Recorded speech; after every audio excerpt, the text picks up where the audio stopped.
thought he was in charge after slapping me to defend his mistress. He forgot the plane tickets, the hotel, and all the credit cards in his wallet were in my name. The second he slapped me, the next second I made sure he became a homeless man. This is my story. A one-way ticket to hell for them. Before the story begins, please write in the comments what area you're watching this from. Don't forget to like and subscribe so this channel can grow and bring you even more interesting stories. The atmosphere in JFK's Terminal 4 that morning felt so cold, a stark contrast to Anya's warm and spirited heart. She tightened the thick, cream-colored coat wrapped around her body, while her right hand pushed a trolley with 2 large suitcases. Today was the day she had been waiting for the last 2 years. A winter vacation to Canada wasn't just an ordinary trip for her. It was a reward for herself after working tirelessly to build her catering business and manage her family's inherited properties. Anya smiled faintly behind her medical mask, imagining the snowflakes that would greet her in Vancouver. She had arranged everything perfectly, from business-class plane tickets and lodging in a luxurious chalet to a list of acclaimed restaurants she would visit. However, the smile on Anya's face slowly faded as she approached the meeting point near Gate 2. Her heart pounded, not with enthusiasm, but with a sudden, overwhelming confusion. There stood her husband, Frank, wearing the new black leather jacket she had bought him just last week. Frank was not alone. Beside him stood Lillian, Anya's mother-in-law, looking garish with a faux fur scarf wrapped around her neck. But it wasn't Lillian's presence that made Anya's blood run cold. It was the young woman next to them. The woman was Jenna, whom Anya only knew as Frank's former co-worker, often mentioned by Frank as just a friend. Jenna wore a form-fitting pink sweater and was laughing flirtatiously while holding Frank's arm. Anya stopped her trolley a few feet away from them. She took a deep breath, trying to calm the storm in her chest before stepping closer. The sound of the trolley wheels made the 3 of them turn. Frank's face showed a hint of surprise, but he quickly composed his expression into a flat, calm one, as if nothing was wrong. Lillian, however, stared at Anya with a scrutinizing gaze from head to toe, while Jenna released her grip on Frank's arm and put on a feigned, innocent face. Anya asked, her voice steady as she tried to keep it from trembling, what was happening and why they were all here with large suitcases. Frank answered with a casual, dismissive tone, saying he had invited Lillian and Jenna to join them on vacation. According to Frank, it wasn't fair for them to have fun alone while his mother and his friend stayed home. Anya gaped in disbelief at his excuse. She reminded Frank that this trip was designed for the 2 of them, as quality time to repair their marriage, which had felt stale recently. Lillian immediately interjected in her typical high-pitched tone. She accused Anya of being a stingy and ungrateful wife. According to Lillian, Anya had plenty of money but was cheap with her own mother-in-law. She said that Jenna was a good and polite girl, unlike the stiff Anya, so Jenna deserved to be invited to liven things up. Jenna just lowered her head in feigned shyness, but from the corner of her eye, she glanced at Anya with a mocking look. Anya felt heat rush to her face. She asserted that she was the one who paid for all the tickets and accommodation with her own hard-earned money, not Frank's. She refused to finance Jenna's trip. For Anya, bringing a stranger on a marital vacation was an insult. Frank started to get emotional. His face turned red, feeling his authority as a husband challenged in front of his mother and his female friend. Frank yelled at Anya, saying that as a wife, her duty was to obey and serve her husband, including honoring the guests her husband brought. The argument began to attract the attention of people passing by in the airport. Anya, feeling her self-worth being trampled, firmly said that if Frank wanted Jenna to come, then Frank had to pay for it, not her. Anya also asked Jenna to leave right then, as she would not have her vacation ruined by the presence of another woman. Hearing this dismissal, Jenna began to sob softly. Her crocodile tears fell quickly, making Lillian even angrier, cursing Anya as a heartless, evil woman. Frank, unable to bear seeing Jenna cry and his mother angry, stepped forward towards Anya. Without warning, Frank's strong hand swung through the air and landed hard on her left cheek. The sound of the slap was so loud it stopped the activity of several people around them.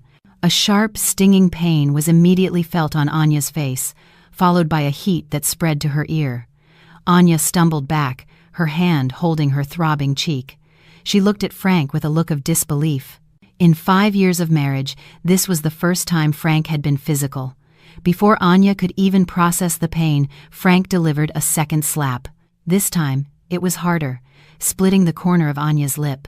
Frank screamed in her face that the slap was a lesson, so that Anya would not be a defiant and arrogant wife with her wealth.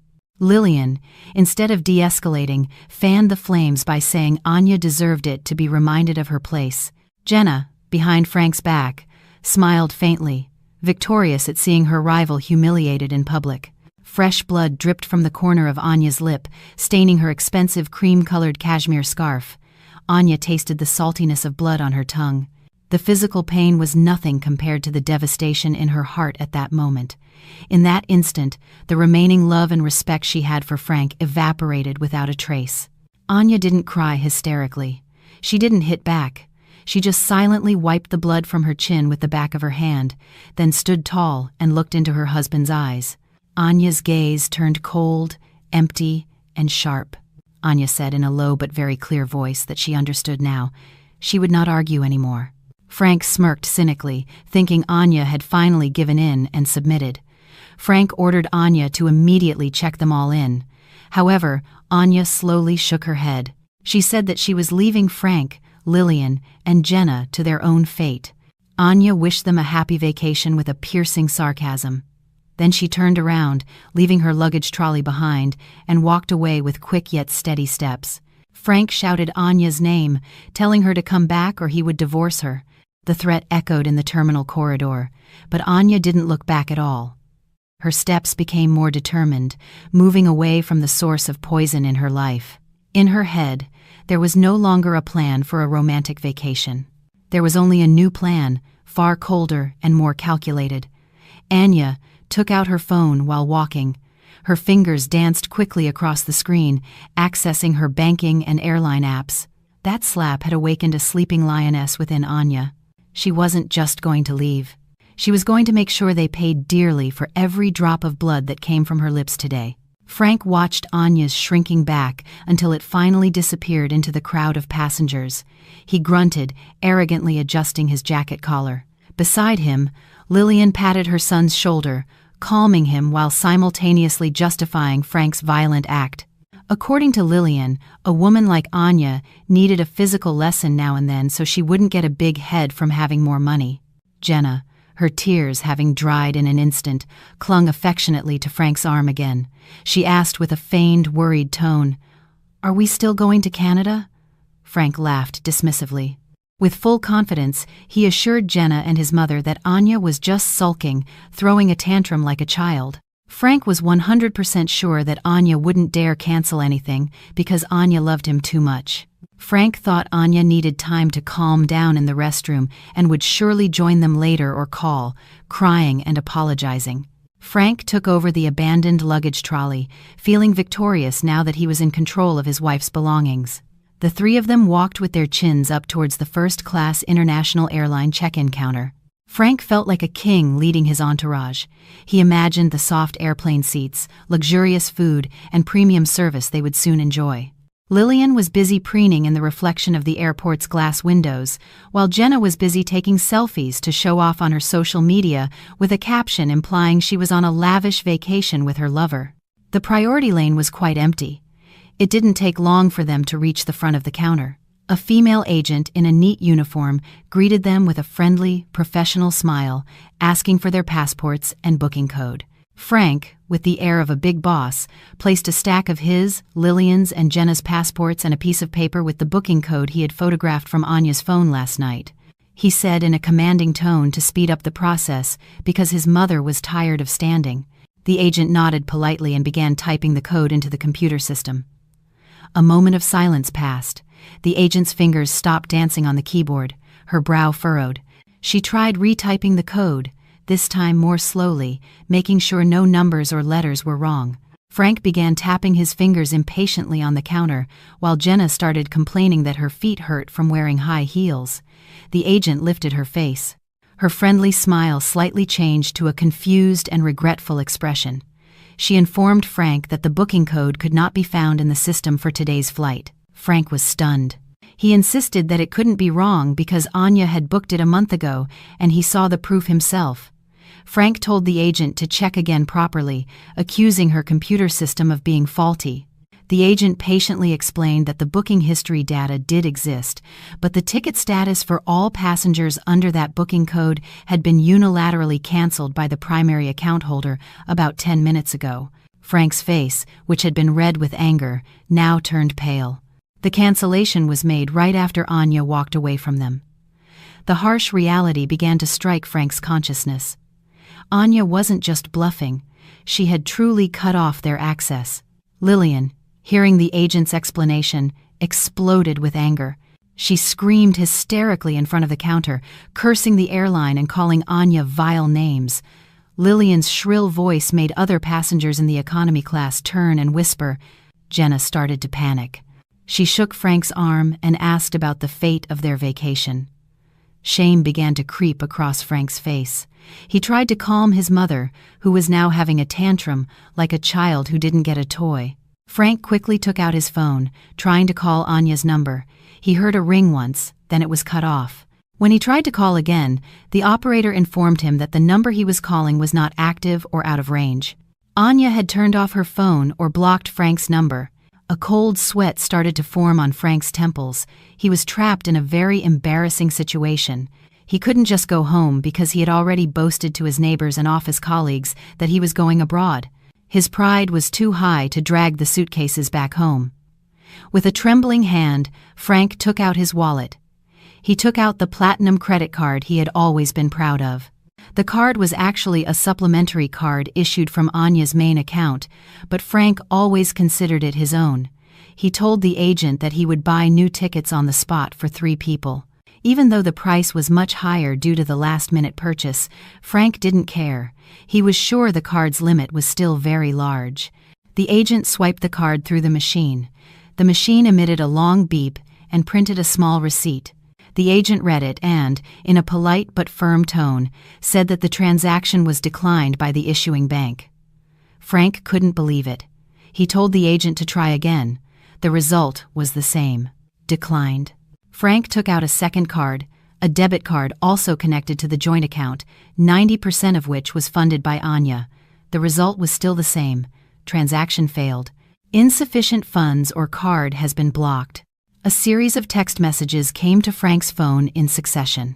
The messages were from the bank, informing him that his credit card and debit access had been deactivated at the request of the primary account holder for security reasons. Anya had truly financially crippled them in a matter of minutes. In the middle of the magnificent airport, Frank felt small. He stood stiffly with his wallet open, which now only contained useless plastic cards and a few cash bills that weren't even enough to buy a domestic flight ticket, let alone one to Canada. Lillian became even more frantic. She started crying and wailing, accusing the airport staff of colluding with her daughter-in-law to make her suffer. Airport security began to approach because the commotion Lillian was making had disturbed public order. Jenna roughly let go of Frank's arm. Her sweet face turned sour. She demanded Frank do something and not let her be humiliated like this. Jenna didn't care how. She had to fly today. Frank tried to open his mobile banking app on his phone to check his personal savings balance, which he had accumulated by setting aside grocery money given by Anya. The number displayed on the screen made him weak. The balance was $0. Anya had apparently also withdrawn all the funds she had ever transferred to Frank's personal account, possibly using a power of attorney he had once signed without reading it carefully. The 3 of them now stood stranded beside the check-in counter. The large suitcases that had looked so grand earlier now seemed like heavy burdens mocking their helplessness. People in the queue began to look at them with cynical and disgusted stares, especially after hearing Lillian's harsh screams. Frank felt his world collapse. He had no tickets, no money, and no way to contact Anya. The dream vacation had turned into a nightmare before the plane even took off. In the distance, Frank could almost see Anya's shadow, smiling coldly, enjoying the destruction that had just begun. Anya calmly entered the VIP lounge, an area closed to regular passengers. The atmosphere inside was like another world, separated by thousands of miles from the hustle and chaos she had just left outside. The air in the room was scented with soft lavender, with the air conditioning set to a perfect temperature, a far cry from the stuffy air of the departure lobby, filled with sweat and emotion. The receptionist at the door greeted Anya with a warm welcome, respectfully calling her by name without needing to check her ID for long, because Anya held the highest priority membership card. Anya just nodded slowly, giving a faint smile that felt painful at the corner of her lip, which was split from Frank's slap.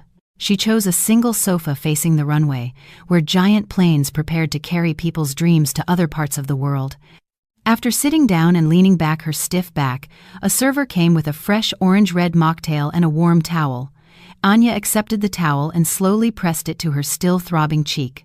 The warm sensation slightly eased the physical pain but made her head clearer to formulate a plan. She took a tablet out of her handbag. Her fingers deftly canceled all financial access connected to Frank.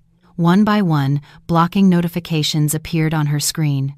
Supplementary credit cards, debit cards, and mobile banking access that she had provided based on marital trust were now completely shut down. No more funds for the parasite. After securing her finances, Anya opened another airlines app. She booked a first-class ticket to Vancouver for a flight in 2 hours. This time, the ticket was for only one name: Anya. No Frank, no Lillian, and no Jenna. While Anya enjoyed the tranquility on the plush sofa, watching planes take off, a contrasting scene unfolded in the public area of the airport. Frank, Lillian, and Jenna were now stranded near a large pillar outside the check-in area. They looked like disaster victims lost in the luxury of the airport. The large suitcases they carried were now a tormenting burden. Lillian sat on one of the suitcases with a flushed face, fanning herself aggressively as if to ward off the shame that was beginning to engulf them. Jenna stood restlessly, biting her nails, her eyes darting left and right, afraid someone would recognize them after the earlier commotion. Their stomachs began to growl as they hadn't had breakfast, hoping for a nice meal in the airport lounge Frank had promised. But that hope was now gone. Frank paced back and forth with his cell phone pressed to his ear, his face tense, cold sweat drenching his forehead. He was desperately trying to get alone. He called Mike, a friend he used to treat with Anya's money, but as soon as Frank mentioned borrowing $2,000 to buy tickets, Mike made an excuse about renovating his house and hung up. Frank tried calling Dave, his coworker. Dave just laughed and taunted him, asking why the husband of a wealthy woman like Anya needed to borrow petty cash. One by one, he called his contacts, and one by one, he received rejections. Frank was just realizing how worthless he was in the eyes of others without the label of his wife's wealth. His friends had only been close to him for Anya's money, not out of loyalty to Frank. Desperate, Frank returned to where his mother and secret lover were waiting. He shook his head weakly, signaling that he had failed to get the money. Lillian's anger flared up again. She hit Frank's arm with her handbag, blaming her son for being incompetent in managing his wife. Lillian lamented her fate of having to bear the shame, imagining how she would explain to the neighbors she had boasted to that she was going abroad.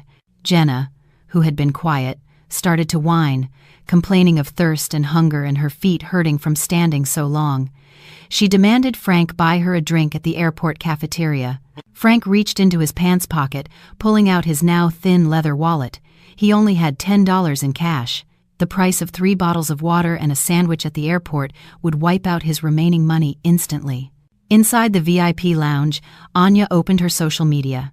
She uploaded a simple yet meaningful photo, her passport and her new boarding pass lying on a marble table with a mocktail and a view of an airplane in the background.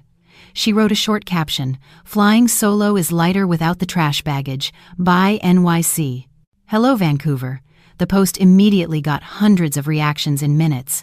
Anya's friends, business partners, and old acquaintances commented with support, as if they had long been waiting for the moment Anya would break free from Frank. Anya read the comments with a sense of relief. For so long, she had turned a blind eye to her friends' warnings about Frank's true nature, and now their support strengthened her resolve. But it wasn't just Anya's post that was buzzing. Unbeknownst to Frank and his group, who were busy arguing in a corner of the airport, an amateur video started to go viral on TikTok and Twitter. The video was recorded by a passenger who happened to be standing nearby when Frank slapped Anya. The video's title was very provocative: "Crazy Husband Abuses Wealthy Wife for His Mistress at the Airport." In the 2-minute video, Frank's furious face was clearly visible as he hit Anya, along with Lillian's judgmental face as she cursed, and Jenna's feigned innocent face hiding behind Frank. The video vividly showed how classy Anya's response was and how brutal their treatment of her was. The social media algorithm worked quickly. The video was shared thousands of times, sparking the anger of netizens, who are known for their militant defense of victims of infidelity and abuse. Frank, still busy arguing with Lillian about whether to go home by taxi or bus, was unaware that his face was now displayed on millions of people's phone screens. He still felt he was the victim of a disobedient wife. With what little dignity he had left, Frank decided to take his group home. But a new problem arose. Airport taxis didn't accept IOUs,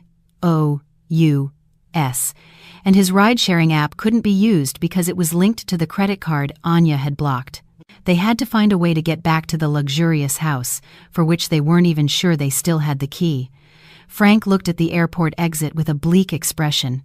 The dream of seeing Canadian snow had been replaced by the reality of the heat and dust of the city, ready to swallow them whole. The journey out of the airport area felt like walking on hot coals for Frank. The three of them dragged their large suitcases to the conventional taxi stand with weary steps. There was no more laughter, no more arrogance, only tired faces and resentful hearts.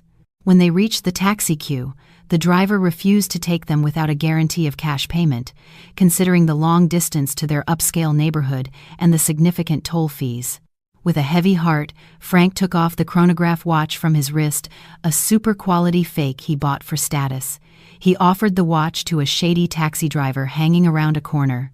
After some humiliating haggling, the watch was valued at only $30, enough for the taxi fare and tolls, but with no change. They finally got into an old taxi with a barely functioning air conditioner. Frank sat in the front next to the driver, while Lillian and Jenna were crammed in the back seat. The atmosphere in the car was tense and silent. Only the rough roar of the car's engine could be heard. Jenna, feeling bored and in need of validation, took out her phone to check social media. She hoped for some sympathy or at least to see others' vacation photos. But as soon as she opened Instagram, her eyes widened. The notifications on her account had exploded into the thousands. Her follower count had drastically increased, but not for any achievement. The comments section of her last photo, a picture of herself at the airport with the caption, "On the way holiday with my love," was filled with insults. Harsh words like homewrecker, cheap woman, shameless mistress, and poor in wealth, poor in morals flooded her screen. Jenna trembled. She opened her direct messages. The content was even more terrifying. Threats, curses, and screenshots of the incident at the airport were sent to her. Netizens, with their cyber detective skills, had quickly found her social media account. Jenna's identity was completely exposed. Her workplace, her old apartment address, and even inappropriate photos from her past were being reshared. Jenna screamed hysterically in the taxi, startling the driver, who almost slammed on the brakes. She threw her phone into Lillian's lap. Lillian, confused, picked up the phone and read the comments. The old woman's face turned pale. Not just Jenna, but Lillian's Facebook account, which she usually used to show off at her social gatherings, was also under attack. Old photos of Lillian with Anya were commented on by netizens with labels like "devil mother-in-law" and "wicked witch." Lillian's reputation as a community figure in her neighborhood was shattered in an instant. She, who had always built an image of a wise mother, now had her shame laid bare for the public to see. Frank quickly opened his own phone. His situation was far worse. Frank's identity as a husband who committed domestic violence had gone viral on various major gossip accounts. The video of the slap was replayed millions of times, in slow motion, showing just how cruel he was. Netizens had even tagged the social media account of the company where Frank worked, demanding the company fire an employee who committed violence against women. Frank felt the world spinning fast. He tried to delete his account, but his hands were shaking too much. It was too late. Digital footprints can't be erased that easily. On the other side of the world, or rather, in the air on a flight to his transit, Anya activated the Wi-Fi service on her first-class flight. She saw the commotion happening back home with a cold smile of satisfaction. She didn't need to hire buzzers or pay people to attack Frank. Karma and Frank's own stupidity had mobilized the masses. Anya decided to do a short live stream on her Instagram. She pushed a stray strand of her dark, silky hair back into place, letting the bruise on the corner of her lip show clearly without a filter, then greeted her followers. "Hello, everyone," she greeted in a soft yet strong voice. "Thank you for your prayers and support. I am fine. I am on my way to a place where I can find peace again. This wound on my face," Anya touched her cheek gently, "will heal. But the wound of betrayal might take longer. I just want to say, never be afraid to leave a place that hurts you, even if it means flying alone." The live stream was watched by tens of thousands of people simultaneously. Public sympathy poured out for Anya. In the comments, many lawyers offered free legal assistance. Many women shared similar stories, and moral support flowed in. Anya ended the broadcast elegantly without cursing Frank at all, which in turn made Frank's image even worse for hurting such a kind woman. Back in the hot taxi on a highway, Frank's phone rang. The name Mr. Henderson, CEO, appeared on the screen. Frank's heart stopped for a moment. Mr. Henderson was his direct boss and a good friend of Anya's father. With hands wet with sweat, Frank answered the phone. Mr. Henderson's voice on the other end was cold, firm, and to the point. "Frank, Mr. Henderson's voice boomed even through the phone. "I just saw the video that's circulating. I am very disappointed. The company does not tolerate acts of violence, especially against one's own wife. The company's image could be damaged if we keep someone like you." Frank tried to interrupt. "Sir, this is a misunderstanding. I can explain." "There's nothing to explain, Mr. Henderson cut him off. "The video evidence is clear. As of this moment, you are terminated with dishonor. The official termination letter has been sent to your email with a copy to your home address. Don't you dare set foot in the office again. I've instructed security to detain you if you show up. And one more thing, return all company assets by tomorrow via courier, or I will report you for embezzlement." The call was disconnected unilaterally. Frank dropped his phone to the car floor. He sat stunned, his gaze empty, staring at the traffic jam ahead. Fired. He had just lost his only source of personal income at a time when he had no money, was chased by debt, and was hated by the entire country. In the back seat, Lillian was still crying over her reputation, and Jenna was busy deleting her photos while cursing the netizens. The three of them were in a metal box, speeding towards total destruction, while the wife they had hurt was flying high above the clouds, leaving them to rot in the consequences of their own actions. The old taxi stopped right in front of the tall, black gate that separated the public road from the vast grounds of the luxurious Mediterranean-style house. Rain began to fall in a light drizzle, bringing the pungent smell of wet earth, as if nature itself was crying or perhaps laughing at the fate of the three humans who had just stepped out of the vehicle with worn-out faces. Frank paid the taxi fare with the last of his money, letting the driver go without a single cent of a tip. As the taxi's wheels drove away, a chilling silence enveloped them. In front of them stood the palace they had always been proud of, the place where Frank felt like a king and Lillian felt like the Queen Mother. But something was strange today. The garden lights, which usually turned on automatically when it was cloudy, were off, and the house looked dark and gloomy, a stark contrast to the brightly lit neighboring houses. Frank stepped forward towards the digital lock panel embedded in the gate pillar. With a movement that had become muscle memory, his fingers pressed the combination of his birth date, the code that for years had been his access to his earthly paradise. A long, low-pitched beep sounded, followed by a rapidly flashing red indicator light. Access denied. Frank's brow furrowed. He thought he might have mispressed due to nervousness. He tried again, this time more slowly, pressing each number with emphasis. The result was the same. The red light lit up again, mocking his effort. Frank started to panic. He tried the backup code, Lillian's birth date, then their wedding anniversary. All failed. The iron gate did not budge, standing firm, protecting what was inside from its now exiled owner. Lillian, who was getting impatient, started to nag, telling Frank to stop playing around and open the door quickly because the drizzle was turning into a heavy rain. Jenna, her makeup starting to run from the rain, stood shivering, hugging her arms.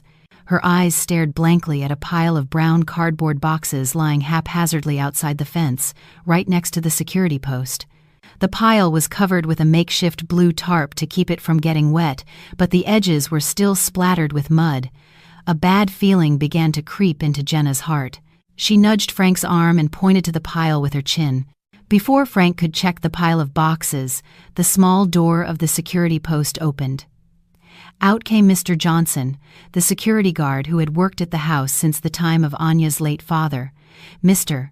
Johnson usually greeted Frank with respect, bowing and opening the gate, but this time Mr. Johnson stood tall in his full uniform, his face flat without a smile, and his gaze sharp. In his hand, he held a clipboard with documents. Mr. Johnson didn't open the gate. Instead, he stood blocking the keypad, positioning himself as a wall between Frank and the house. Frank yelled at Mr. Johnson, ordering him to open the gate immediately and asking who dared to change the house's lock code. Mr. Johnson calmly replied that he was just following the orders of the legal owner of the house. Frank became even more furious.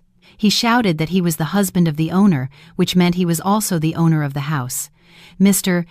Johnson slowly shook his head and handed him a copy of the documents on his clipboard. It was a copy of the house and land title certificate, fully in Anya's name, and a legal statement issued just today containing an order to vacate the house for unauthorized occupants. Frank snatched the paper, his eyes widening as he read line after line of legal jargon that nullified his rights. It was clearly written that Frank had no right whatsoever to the property because of a prenuptial agreement separating assets that he had signed in a hurry, blinded by his love and Anya's wealth. The rain was now falling even harder, soaking the paper in Frank's hand until the ink bled, as if erasing Frank's existence from the history of the house. Lillian, who was peeking at the letter's contents, suddenly felt weak. Her legs couldn't support her body, and she collapsed onto the wet and dirty asphalt. Mr. Johnson then pointed to the pile of cardboard boxes outside the fence. He explained that Mrs. Anya had ordered the household staff to pack all of Mr. Frank's and Mrs. Lillian's personal belongings. Not a single item was left behind. From clothes, shoes, to unimportant trinkets, everything had been taken out. As for valuable items like paintings, teak furniture, and expensive electronics, they remained inside because they were Anya's assets.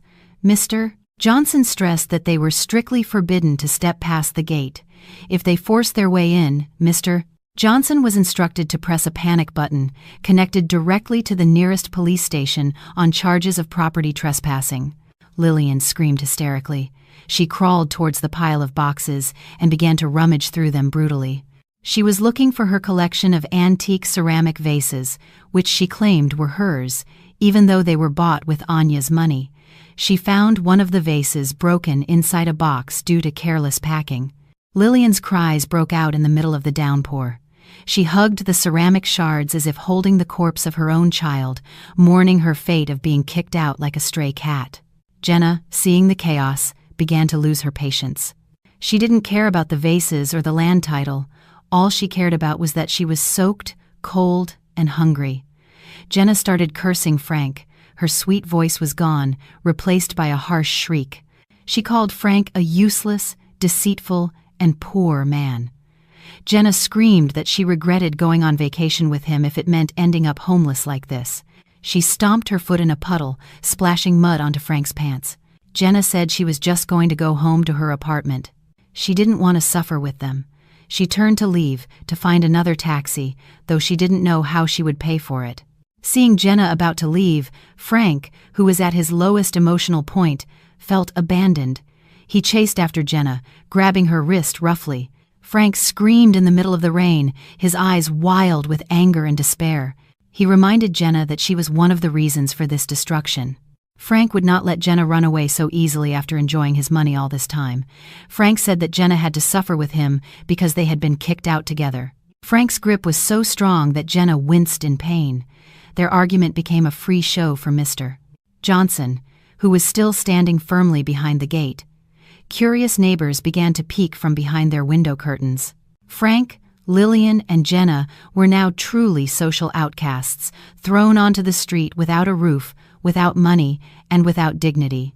They finally resigned themselves to dragging the wet cardboard boxes, looking for shelter in an empty storefront not far from the housing complex, waiting for a miracle that never came in the midst of the intensifying storm.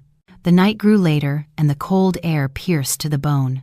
After walking a considerable distance while dragging suitcases and a few salvageable cardboard boxes, Frank finally found a cheap motel on the outskirts of the city. The building looked gloomy with peeling wall paint and a neon sign that read, "Motel," flickering as if on its last legs, reluctantly welcoming guests. With the loose change collected from Lillian's pockets and Jenna's wallet, which Jenna reluctantly handed over, they managed to rent a cramped room for one night.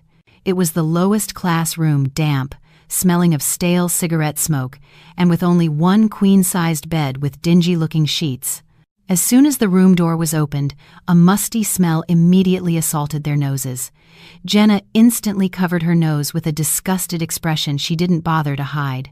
She refused to sit on the edge of the bed, afraid of bedbugs or germs getting on her now wrinkled designer clothes. Lillian, who was extremely exhausted, didn't care anymore. She threw her heavy body onto the bed, occupying almost 3/4 of it. Seeing this, Jenna immediately protested.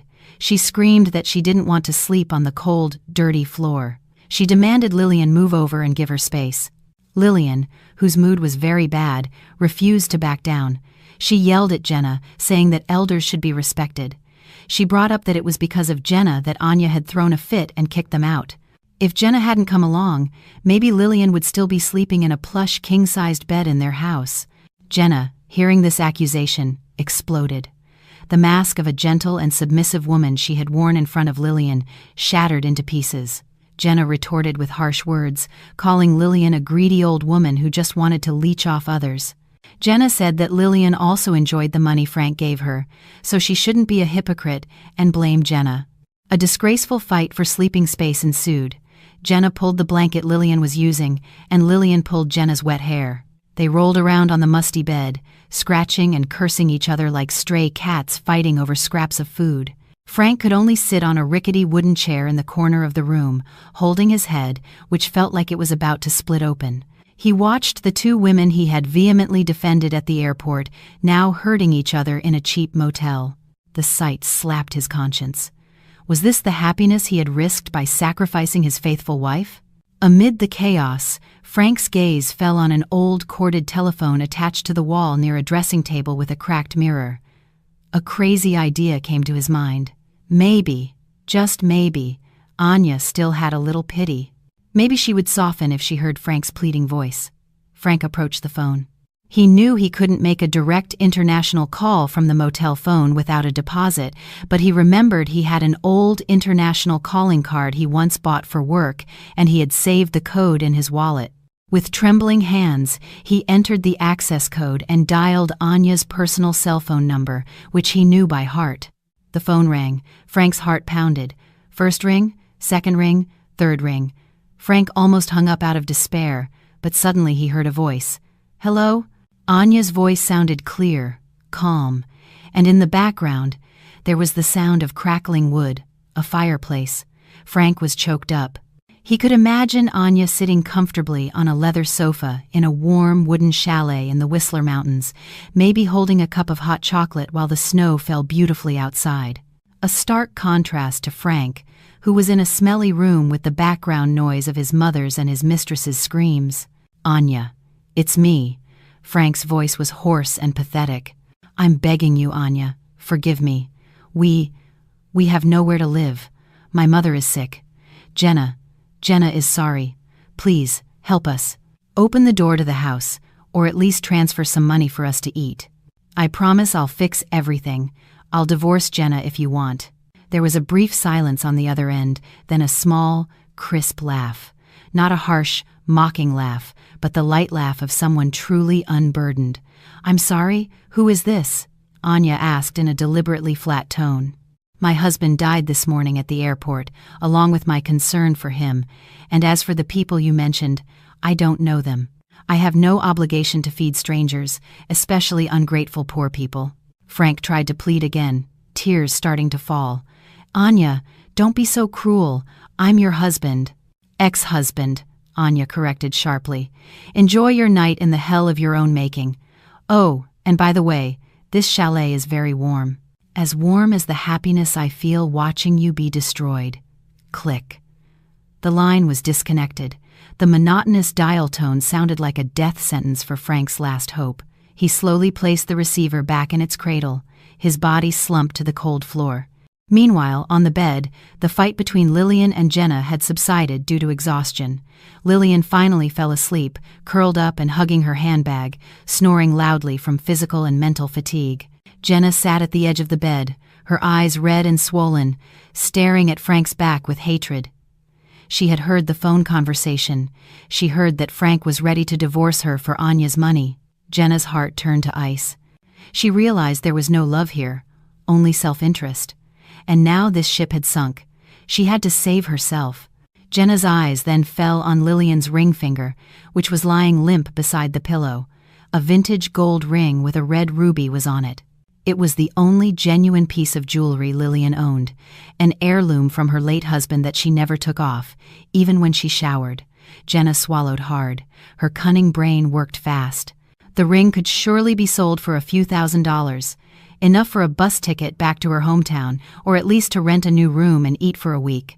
Jenna glanced at Frank, who was still daydreaming on the floor with a blank stare, mourning his fate. Slowly and very carefully, Jenna shifted her body closer to Lillian. Her slender hand moved slowly, like a snake, touching the old woman's wrinkled finger. Lillian moved slightly, making Jenna hold her breath, but the snoring resumed. Jenna continued her action. She wet Lillian's finger with a little of her own saliva to make it slippery, then slowly pulled the ring off. 1 millimeter, 2 millimeters. The ring came off. Jenna clenched it tightly, her heart racing. She slipped the ring deep into her pants pocket. Jenna sat up straight again, pretending to massage her feet while planning her escape at dawn when Frank and his mother were still asleep. She would not sink with these two fools. She was a good runner, and tonight she would run as far as she could, carrying the only remaining treasure from that ruined family. Dawn broke reluctantly on the eastern horizon, casting a gloomy gray light through the cracks of the dirty and dusty motel curtains. Inside the cramped, musty room, the morning silence was tense, broken only by the soft snores of Lillian, still lost in a sweet dream, perhaps a dream of the past, when she was still a respected matriarch. Frank sat on the floor with his back against the cold wall. His eyes were swollen and red from a sleepless night, his mind drifting aimlessly, filled with late regrets and fear of a dark future. Beside him, Jenna was already awake. The woman moved with extreme caution, trying not to make a sound as she put on her shoes. Her eyes were vigilant, glancing alternately at Frank and Lillian, making sure no one noticed her sinister intention to escape this morning. Her right hand occasionally felt her pants pocket, ensuring the gold ruby ring belonging to Lillian was still safely there. It was her ticket to freedom, capital to start a new life, far from the family she now considered useless trash. But before Jenna could touch the doorknob to escape, a loud bang shook the motel room door. Bang! The thin wooden door vibrated violently, as if kicked by a giant's foot. Frank was startled, his heart nearly jumping out of his chest. Lillian woke up with a hysterical scream, confused about what was happening. Jenna backed away in fear, her face pale. Before they could process the situation, a second, harder kick hit the door, breaking its hinges. The door flew open violently, hitting the wall, and 3 burly men with fierce faces stepped into the cramped room. Their aura radiated a real threat. One of them, a man with a scar on his left cheek and a dragon tattoo peeking from behind the collar of his black shirt, looked at Frank with a cruel grin that made Frank's blood run cold. They were debt collectors, from an online loan and gambling syndicate that had been haunting Frank's life. Frank trembled violently. All this time, he had managed to hide this dark side of his life from Anya. He had been addicted to online slot gambling for the past year, hoping to double his allowance to finance Jenna's hedonistic lifestyle. When he lost, he borrowed money from illegal loan apps and loan sharks with crippling interest, then covered it up by secretly taking from Anya's account. Now, without access to Anya's money, the time bomb exploded. These collectors had apparently tracked Frank's phone location, which had been active last night when he called Anya. The GPS signal had led these predators right to their dying prey. The tattooed man wasted no time. He advanced, grabbed Frank's shirt collar, and lifted his thin body until he was on his tiptoes. He yelled loudly, demanding the principal debt plus interest, which totaled hundreds of thousands of dollars. Frank tried to speak, his voice caught in his throat, only able to squeak for time and mercy. But the word mercy was not in these debt collectors' vocabulary. A hard punch landed in Frank's solar plexus, making him collapse to the floor, groaning in pain, vomiting acidic fluid from his empty stomach. Lillian screamed hysterically, seeing her only son being beaten before her eyes. She tried to get up to help, but one of the debt collector's men yelled at her to stay put or she would be hit too. Amid the chaos, Jenna saw an opportunity. The debt collector's attention was focused on Frank, who was being used as a human punching bag. Slowly, Jenna crept towards the wide-open door. She thought this was her golden chance. She didn't care if Frank died or was beaten to a pulp as long as she was safe. But fate had other plans. As Jenna was about to step out, a debt collector guarding the door noticed her movement. Swiftly, the man grabbed Jenna's long hair and pulled her back into the room. Jenna screamed in pain, struggling to be released. In the struggle, the man grabbed Jenna's wrist and felt a hard object in her pants pocket. Suspecting the woman was hiding something valuable, the man forcibly reached into Jenna's pocket. Out came the gold ruby ring.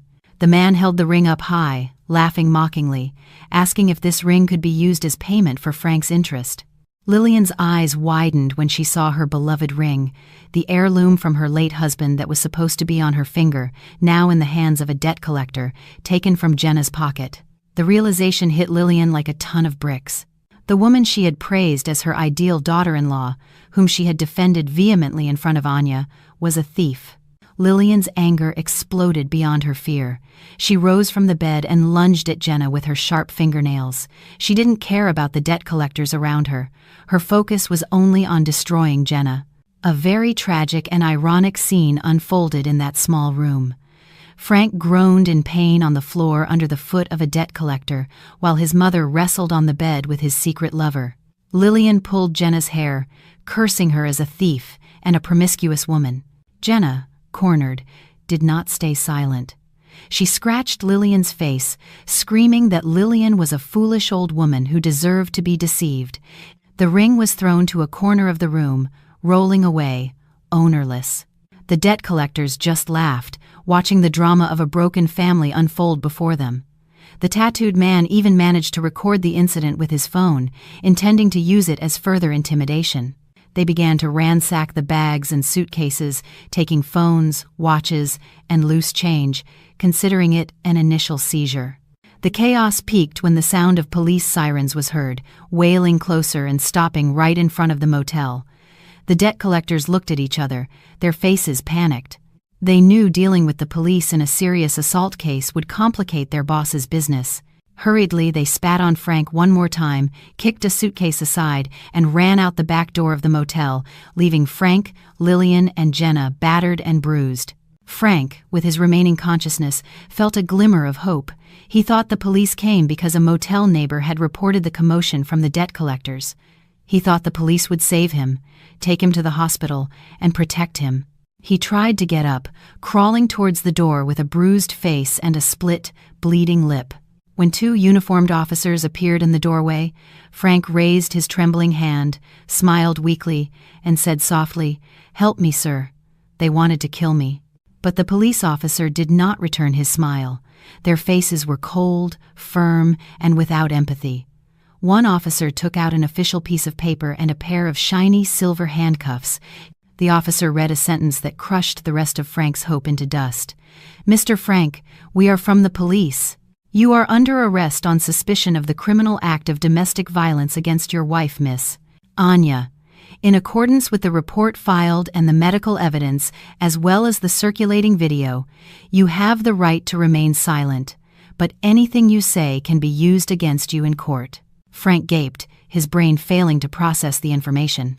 It wasn't rescue he got, but iron bars. Behind him, Lillian, her face covered in Jenna's scratches, stared at the police in horror. Jenna, sitting in a corner of the room holding her pulled-out hair, also turned pale. Another police officer entered and said that Lillian and Jenna also had to come to the police station for questioning as eyewitnesses at the crime scene and on suspicion of conspiracy or receiving stolen goods if it was proven they enjoyed the fruits of Frank's crime. That morning ended with Frank being dragged out of the motel in handcuffs, watched by other motel residents and curious onlookers.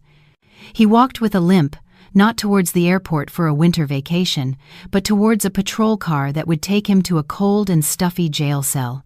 The sky above him was dark and cloudy, as if it too had closed the door of mercy on a husband who had betrayed his wife's sincerity for a fleeting pleasure that had now turned into a deadly poison. Time passed slowly, like water dripping in a quiet cave. 3 months had passed since the incident at the airport and the arrest at the shabby motel. Today was the day of Frank's sentencing. The courtroom of the South Manhattan District Court felt very cold. The monotonous hum of the air conditioning spread the smell of disinfectant and a suffocating tension. Frank sat in the defendant's chair wearing a bright orange prison jumpsuit that contrasted sharply with his now dull skin and thin, emaciated body. His once neatly styled hair was now shaved short, military style. His face was gaunt with dark circles under his eyes, showing how poor his sleep had been behind bars. He kept his head down, not daring to look up at the visitors' gallery. The courtroom door opened, and the atmosphere instantly changed. Anya walked in, accompanied by a team of top-tier lawyers famous for never losing major cases. Anya's appearance was stunning, very different from the bruised and bleeding woman at the airport 3 months ago. She wore an elegant navy blue formal blazer suit, her hair styled in a sophisticated chignon that highlighted her determined expression. Her face was glowing and healthy, radiating the aura of a successful woman who had rediscovered her strength. There was no trace of sadness in her eyes, only a calmness as vast as the ocean, ready to drown her opponent. She walked with her back straight, sitting in the victim witness chair with grace, as if the wooden court chair was her queen's throne. The judge banged the gavel, starting the trial. One by one, witnesses were called. This is where the real drama of betrayal began, a show where cornered rats would bite each other to save themselves. The first witness called was Lillian. The old woman walked haltingly to the witness stand. She looked much older than her age. Her white hair was no longer dyed, and her clothes were shabby. When the prosecutor asked about the slapping incident at the airport and whether she knew about her son's abusive behavior, Lillian made a move that shattered Frank's heart into pieces. With crocodile tears streaming down her face, Lillian testified under oath. She said she was just a weak-old mother who knew nothing. She claimed that it was Frank who had forced her to hate Anya all along. "I was afraid of my son, Your Honor," Lillian lamented in a trembling voice, made as dramatic as possible. "Frank is temperamental. If I didn't follow his wish to be hostile to Anya, he would yell at me. I actually love Anya, but I was threatened by Frank. I was forced to go to the airport, forced to curse Anya. I am a victim of a disobedient son, Your Honor." Frank stared at his mother in disbelief. He wanted to scream, to deny all the lies. He wanted to remind his mother that she was the one who always whispered in his ear that Anya was stingy, that a wife must submit, that Anya's money was their right. But his lawyer held Frank's shoulder, telling him to be quiet. Frank felt a pain more piercing than the punches of the debt collectors. His own mother, the person he had defended to the point of slapping his wife, was now throwing him away like trash to avoid legal trouble for participating in psychological abuse. Lillian chose to save her own wrinkled skin rather than defend the son who had sacrificed everything for her. The next witness was Jenna, the former coworker and secret lover who had triggered all of this. Jenna entered with her head bowed, wearing modest, covered clothing, trying to create an image of a naive, lost woman. Jenna's testimony was no less deadly. Before the judge, Jenna claimed she didn't know Frank was married at first, a huge lie that made Anya smile cynically in her seat. Jenna said that Frank claimed to be a rich widower looking for a life partner. "I was deceived, Your Honor," Jenna said in a soft voice. "Frank promised me luxury, promised me a trip abroad. I didn't know that the money was from extorting his wife. If I had known, I wouldn't have wanted it. I am also a victim of this man's lies." Jenna threw all the blame on Frank. She denied fueling the fire at the airport, denied ever insulting Anya. She positioned herself as an innocent girl trapped in Frank's web of manipulation. Frank looked at Jenna with a blazing stare. The woman who used to be so affectionate with him, who said, "I love you forever," when he bought her a luxury bag, was now stabbing him right in the heart before the law. There was no love, no loyalty. It was all fake, as plastic as the credit card that failed to be swiped at the airport. Frank realized how foolish he was to trade a real diamond like Anya for a common stone like Jenna, who was now stoning him to death. When it was Anya's turn to give additional testimony, the atmosphere became silent. Anya didn't scream, didn't cry, and didn't curse. She just handed a thick file to the judge. It wasn't just evidence of domestic violence, but new, much more serious evidence: embezzlement of company assets. It turned out that during her time in Canada, she had ordered an independent audit team to examine the finances of her father's inherited property company, where Frank was given the position of operations manager. The audit results were horrifying. Frank was proven to have embezzled millions of dollars from the company over the past 2 years by faking vendor invoices and marking up renovation costs. That was the money Frank used for online gambling and to finance Jenna's and his mother's lifestyle. Mr. Henderson, the company's CEO and Anya's uncle, was also present as a witness for the embezzlement case. "This is no longer a domestic issue," Anya said calmly yet sharply, looking into the judge's eyes. "This is pure criminality. The defendant not only physically harmed me, but also stole the rights of my employees, manipulated my family's trust, and destroyed the company's integrity. I ask for justice, as fair as possible. Not for revenge, but to ensure there are no more victims." Frank sat limply in his chair. Cold sweat poured down his back. He knew his life was over.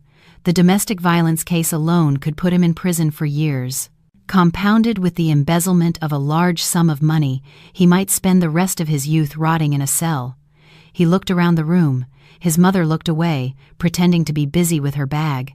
Jenna stared at the floor, unwilling to look at him.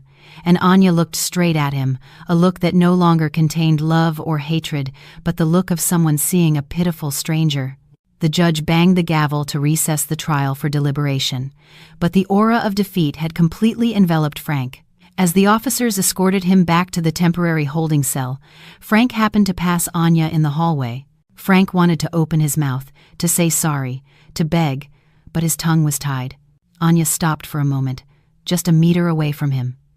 The scent of Anya's perfume was soft, the scent of success he could no longer reach.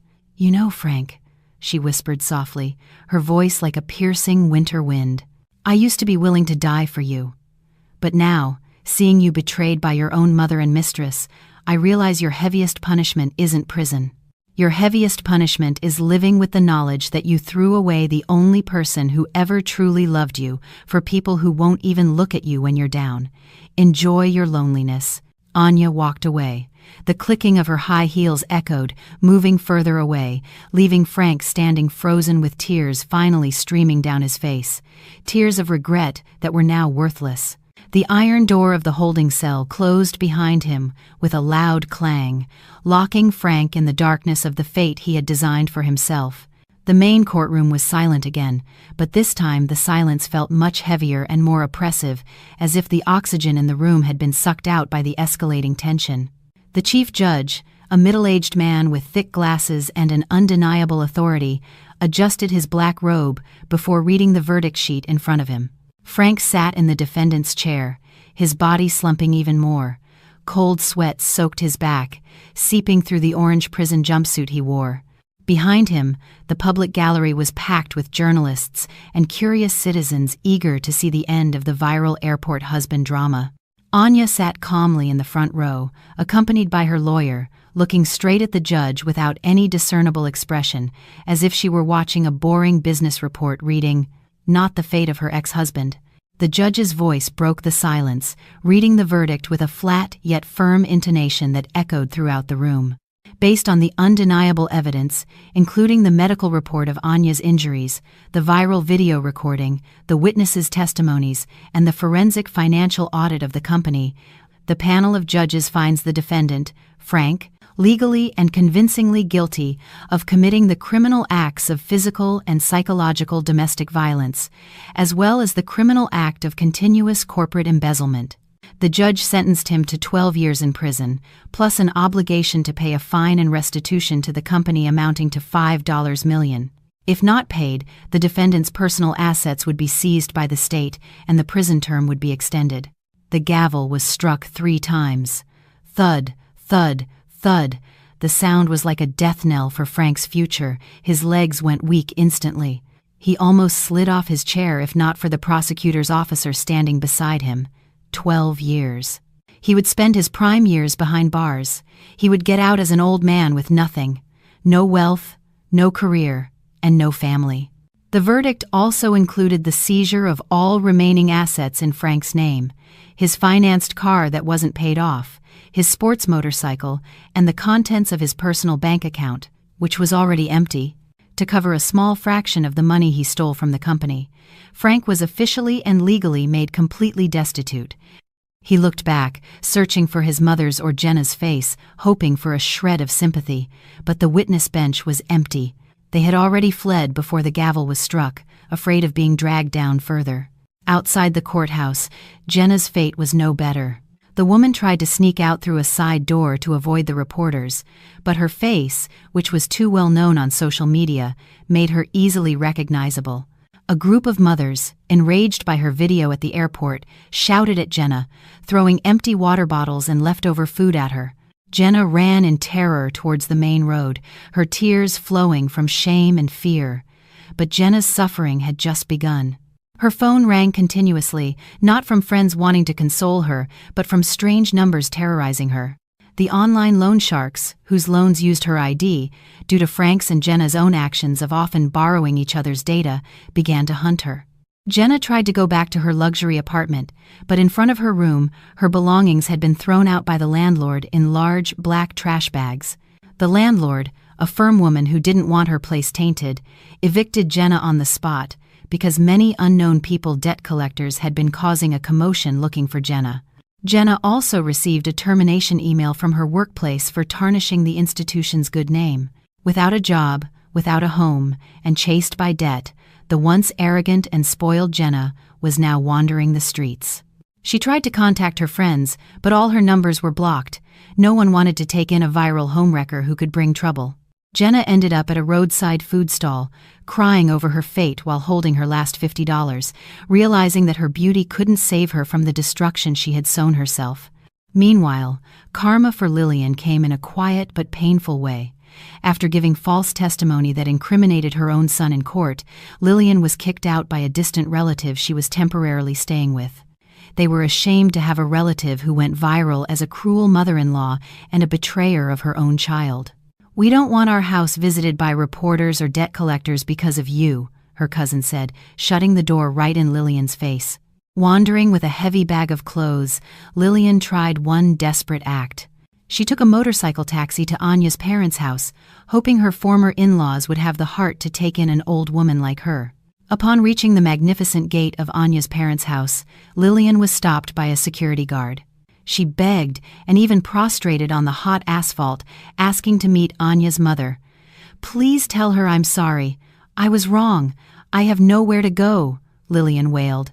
But the security guard delivered a cold message from the owner of the house. "I'm sorry, ma'am. The lady says she doesn't know you. She also said a government-owned social shelter is more suitable for someone with no family." Lillian was crushed. Her pride, which she had held so high, was now leveled to the ground. Finally, a patrol officer secured Lillian for being a vagrant disturbing public order. She was taken to a social shelter on the outskirts of the city.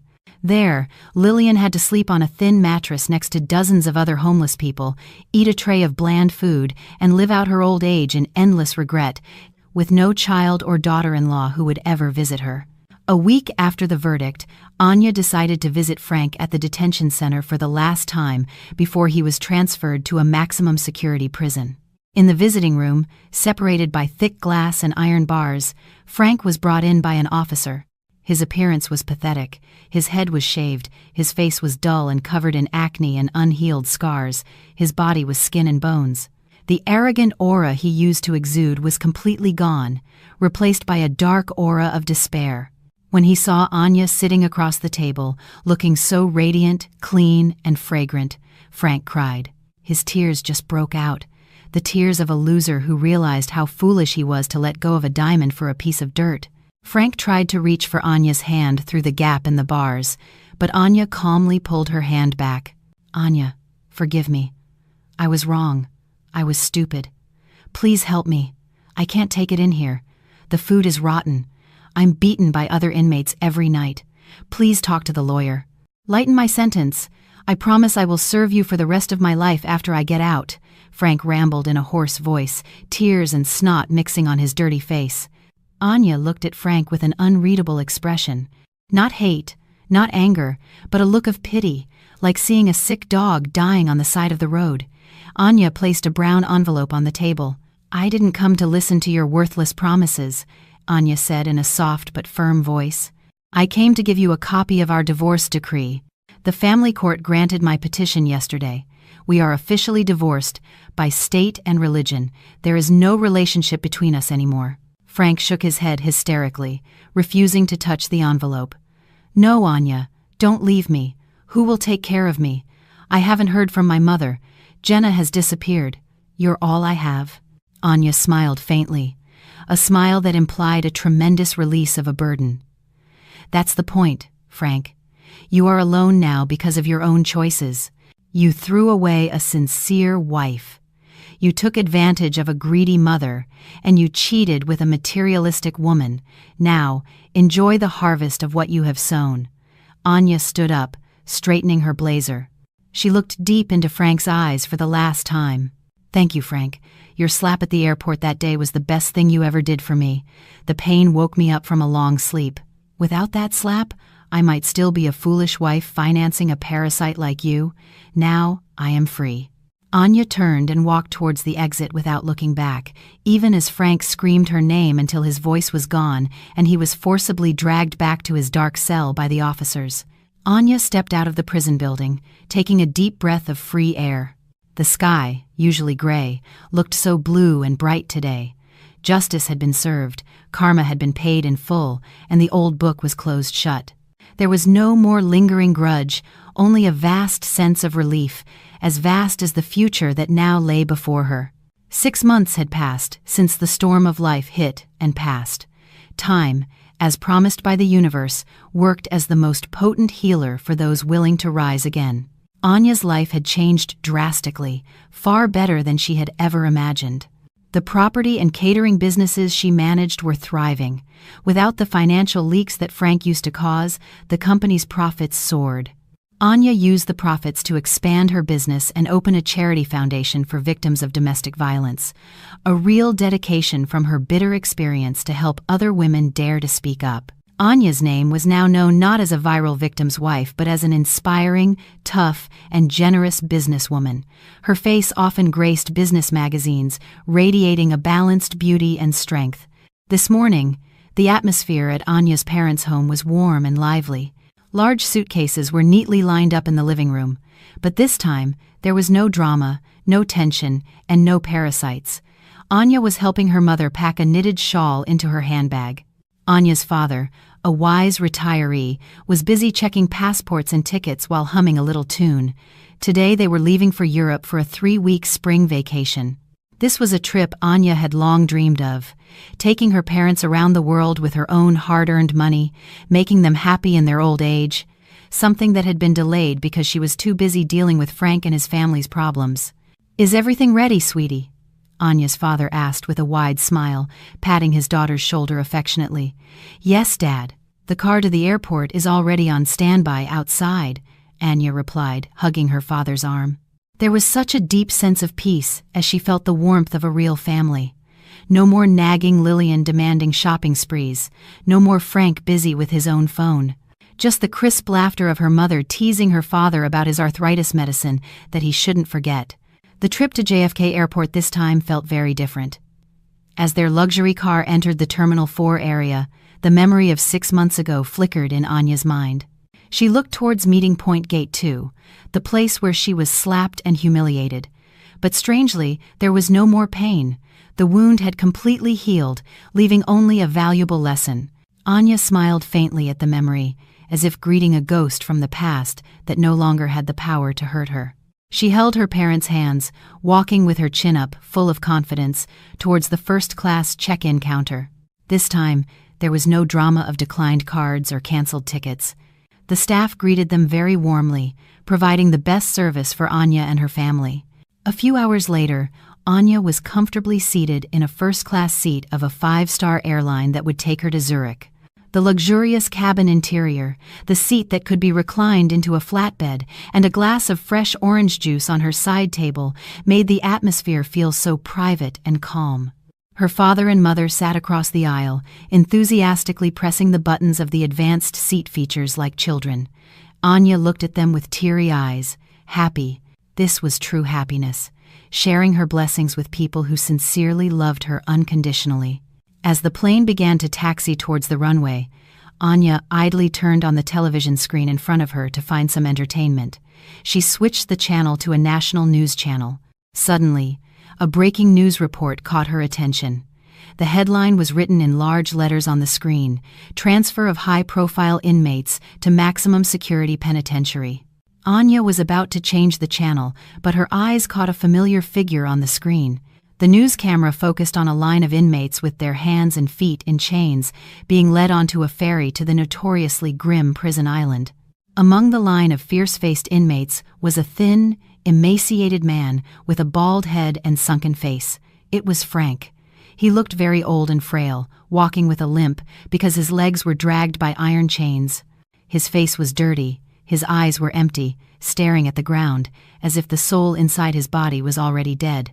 Beside him, another inmate roughly pushed his shoulder, and Frank could only surrender, not daring to fight back. The news narrator mentioned that Frank was being transferred for being involved in a debt-related fight in his previous detention center and would now serve the remainder of his 12-year sentence in a maximum security isolation cell. In another corner of the screen, a brief clip of a news story about a crackdown on homeless people showed Lillian's face for a moment, sitting lost in thought on a social shelter's porch, and a wanted poster for a loan fraud case featuring Jenna's face. Their world had truly collapsed, shattered into pieces at the bottom of the pit they had dug for themselves. Anya stared at the screen for a few seconds. There was no evil smile of victory, no excessive satisfaction, and no more tears. There was only a neutral feeling, an acceptance that the law of sowing and reaping was real and absolute.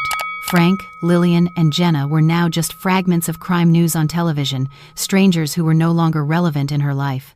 With a slow and graceful movement, Anya pressed the power button on the remote control. The TV screen went black, extinguishing the faces of the past forever.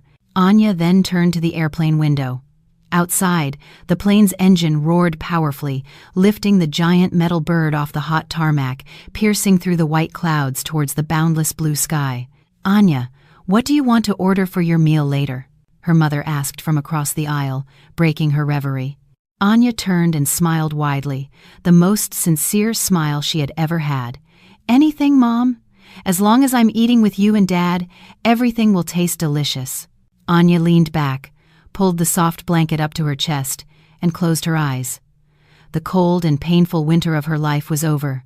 The storm had passed, leaving fertile ground for new flowers to bloom. Now, at an altitude of 30,000 feet, Anya welcomed the arrival of an eternal spring in her life. She realized that happiness was not something she had to beg for from others, but something she created herself, with courage, self-respect, and determination. The plane continued to fly through the sky, carrying her towards new adventures, leaving hell behind, towards the heaven she had built with her own hands. Yet